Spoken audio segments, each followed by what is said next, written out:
Assalamualaikum warahmatullahi wabarakatuh.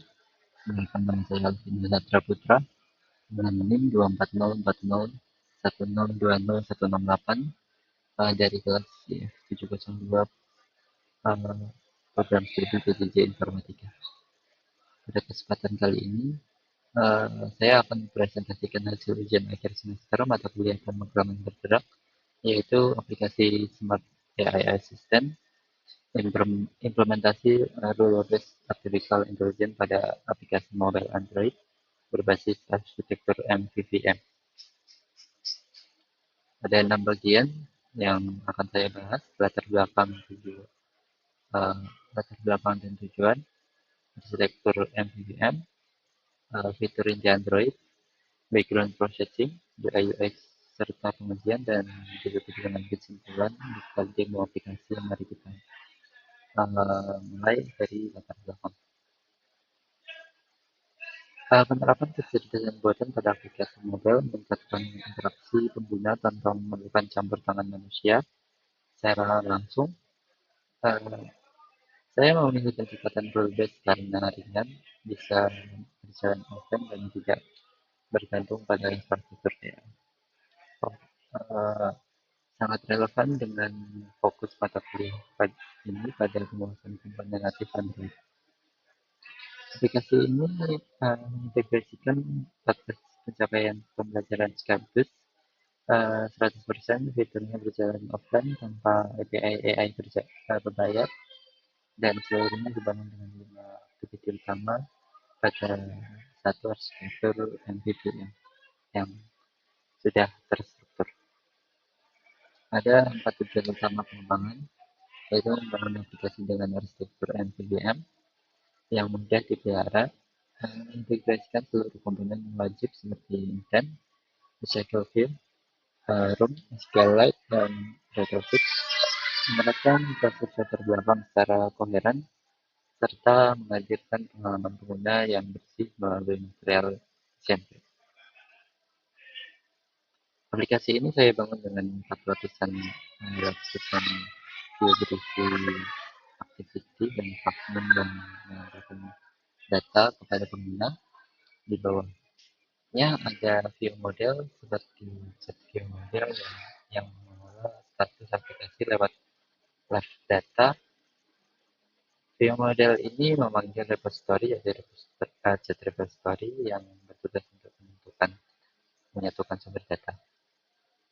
Repository ini terhubung ke 3 sumber data sekaligus, yaitu room database untuk menyimpan reaktif, SQLite natif menggunakan database server untuk penuhan materi sorting data primer, dan retrofit untuk komunikasi REST API.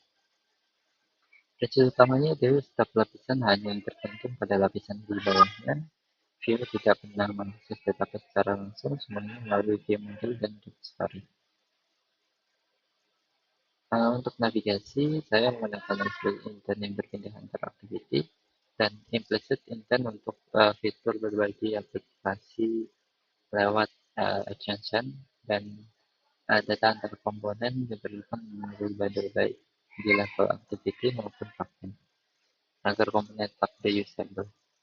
Untuk menampilkan daftar riwayat percakapan, saya memakai recycle view dan list adapter dan di hotel agar update lebih efisien dan melengkapi fitur Swap to Dial. Seperti ini untuk screenshot hasil dari aplikasi activity dan riwayat.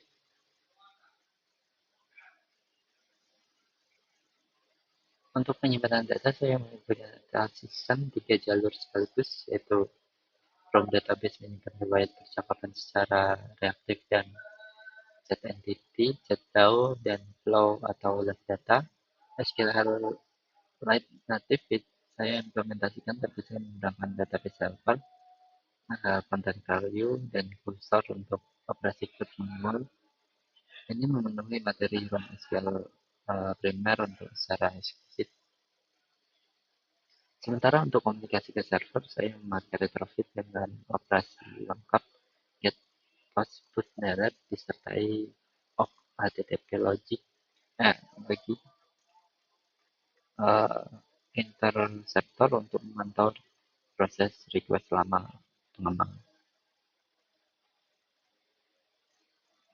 Chat model mengekspos data lewat flash data, daftar pesan status yang sedang aktif karena view model bertahan terhadap konfigurasi change.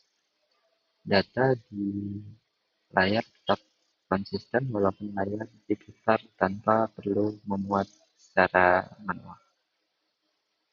Polanya sederhana, yaitu table live data yang bersifat private, sementara yang diekspos di luar adalah live data secara read-only. Semua proses asinkron dan dijalankan lewat view model scope, launch, dan observer di activity otomatis berhenti mengamati saat life cycle-nya berakhir.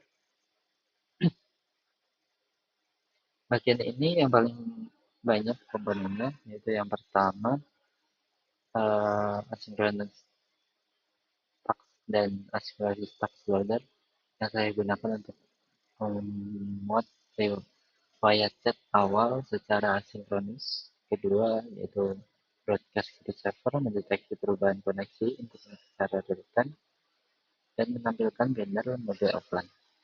Ketiga yaitu saya menjalankan login service untuk sinkronisasi riwayat chat ke server lengkap dengan notifikasi berjalan. Dan keempat, itu alarm manager menjatuhkan notifikasi dengan harian agar pengguna bisa kembali membuka aplikasi. Dan kelima, itu job scheduler menjalankan backup database otomatis, tapi hanya saat perangkat ide sedang mengisi daya dan terhubung WiFi supaya hemat baterai dan kuota. Kelima komponen ini bukan fitur yang terpisah, tapi saya rangkai jadi satu fitur pengaliran pengingat dan sinkronisasi otomatis pada halaman setting. Semua fitur sebelumnya uh, dikendalikan lewat satu halaman setting, yaitu preference manager berbasis share preference menggunakan setiap mengaktifkan mode gelap dan pengingat harian otomatis dan sinkronisasi manual seluruh preferensi ini tersimpan permanen bahkan setelah aplikasi ditutup secara terpaksa dan dibuka kembali. Pada tahap awal, tampilan utama saya memiliki beberapa masalah, yaitu tombol sekunder yang bergaya kotak. Dalam kotak ini terlihat sangat usang dan floating action button yang fungsinya tumpang tindih dengan tombol mulai chat. Saya perbaiki dengan mengubah tombol sekunder menjadi offline button berikon, menghapus FAB yang redundant dan sehingga saya ada satu tombol aksi utama mengganti border kaku atau sapaan menjadi soft shadow agar terlihat melayang dan menambahkan button navigation supaya ruang kosong di bagian bawah layar termanfaatkan. Sebelum dimulai aplikasi ini saya uji secara berlapis lebih dari 24 kali test case tersebar di unit test dengan JUnit, integration test dengan Espresso, dan UI test dengan UI Automator. Dengan tingkat keberhasilan pengujian backlog di atas 90%, untuk debugging saya memakai Timber sebagai logger berlapis di mode debug dan strict mode untuk mendeteksi operasi berat yang berjalan di main thread, dan crusader agar error tak terduga tercatat rapi tanpa force mendadak. Kesimpulannya, pendekatan untuk role-based artificial intelligence ini terbukti efektif berjalan di perangkat dengan sumber daya yang terbatas. Tanpa ketergantungan pada koneksi internet, saya berhasil membangun arsitektur MCCM yang berstruktur, memenuhi 9 komponen wajib luas, mencapai hasil pengujian yang di atas 90% dan menerapkan pengalaman pengguna sesuai material di Shendra. Untuk pengembangan selanjutnya, pendekatan role-based ini bisa diintegrasikan jadi model mesin learning atau integrasikan dengan layanan large language model melalui API agar respon yang diberikan semakin variatif. Demikian presentasi dari saya, kurang lebihnya mohon maaf. Terima kasih. Wassalamualaikum warahmatullahi wabarakatuh.